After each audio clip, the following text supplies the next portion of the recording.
Na mpenzi mtazamaji, jana tulikuwa pamoja na leo tunaendelea kuwa pamoja.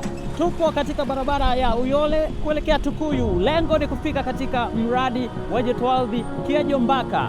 Hii ikiwa ni ziara ya bodi ya wakurugenzi TGDC, ikiwa ni bodi mpya imeteuliwa hivi karibuni na ipo katika utaratibu wa kawaida wa kujielimisha juu ya utekelezaji wa miradi mbalimbali ya joto ardhi inayofanywa na kampuni ya uendelezaji joto ardhi Tanzania TGDC. Hivyo endelea kukaa pamoja nasi na leo tunakupeleka Kiejombaka. Karibu.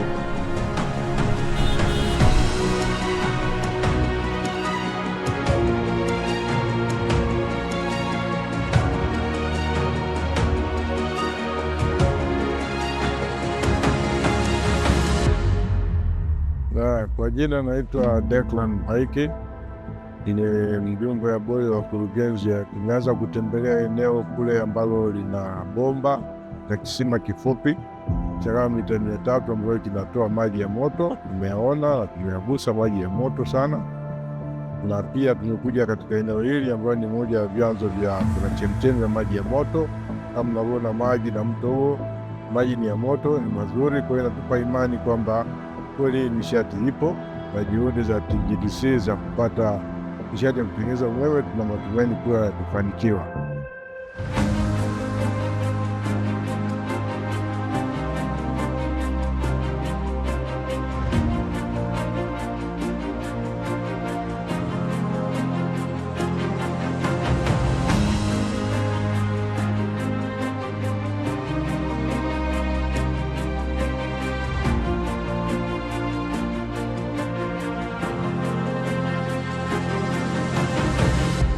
Kwa jina naitwa Lewis Loiloi, ni mjumbe wa bodi ya wakurugenzi ya TGDC, na tuko hapa kwenye ziara ya kutembelea miradi mbalimbali ya TGDC.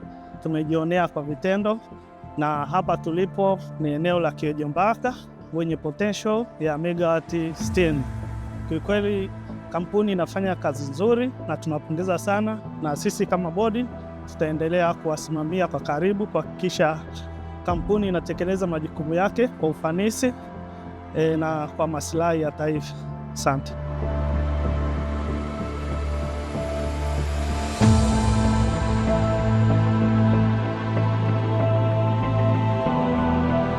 Naam, mtazamaji, nadhani umeshuhudia kwa macho yako, si mimi tu, kwa macho yako umejionea namna wajumbe walivyofurahia kuona bomba linatoa maji ya moto, lakini pia kuyashika maji ambayo ni chanzo cha hayo maji moto.